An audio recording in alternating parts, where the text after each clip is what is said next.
We start off where we left off, and you got the birds and the pigs still going at it in this massive prank war.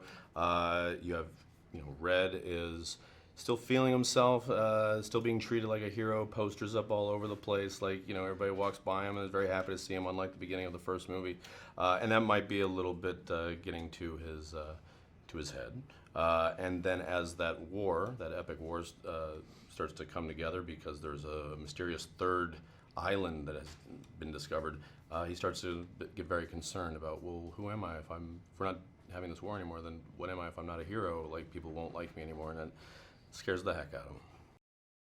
I play Silver. She is the smartest in her year, or any year, at Avian Academy. She's an engineer, and she has really good social EQ too. So she is a genius who's also great with other birds. She's great. I really, really like her, and I would like to hang out with her. I play Red, the angriest bird of them all. We got a snake that's very short-lived, has no lines, becomes clothing. We have, well, of course, we have Chuck, my brother, played by Josh Gad. We have I think Bomb. you have to say the Josh Gad. You have to say the Oh, Josh the Gad. Josh Gad. I'm Contractually. sorry. Yeah. You're right. I don't want to He's such a stickler. Yeah. It's awful. His people are just relentless on you. It's terrible. Danny McBride is Bomb, and then Sterling K. Brown is Gary. That's right. Gary is our gadgets expert. Modeled in the, I like to think Hugh from Bond is modeled after Gary. It's the other way. Yeah, chronologically it makes no sense, Yeah. but you Sony folks probably have access to a time machine.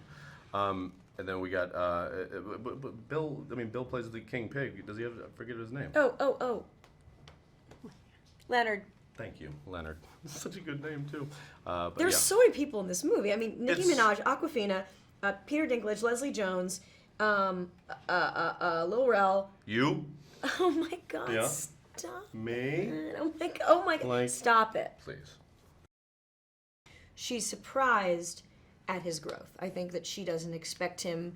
I think she's had baby steps with other people she's tried to kind of reach out to and, say, how do you feel? Tell me how you feel. I think it's kind of worked in the past. This has definitely been the best it's ever worked, and it surprises her. Yeah. I think, Silver definitely pushes all of Red's buttons, even not even on purpose at the beginning. I think at some point, maybe on purpose, but again, only to hopefully to see how he responds and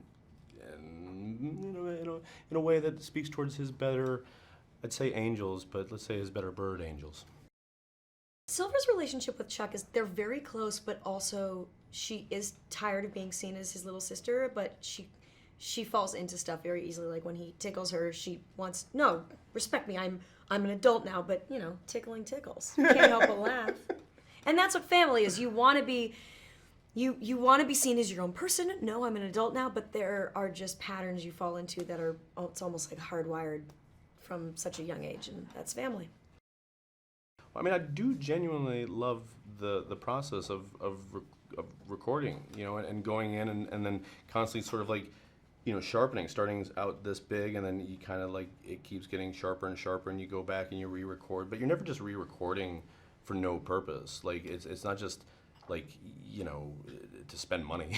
We would do that. It's always to refine it, to make it a little bit better, a little bit sharper, as you start to get the other performances coming in, because again, we do it all by ourselves at different times, all over the country, all over the world, for all I know. And then then you start to hear what other people are doing, and you sort of find this union, this harmony, and yeah, it's nice. It's very much. If I am a true believer of it's the journey, not the destination, animated films are, obviously it's the destination that makes money if people go see it, but the journey is pretty fun because it's just constantly working to make things better.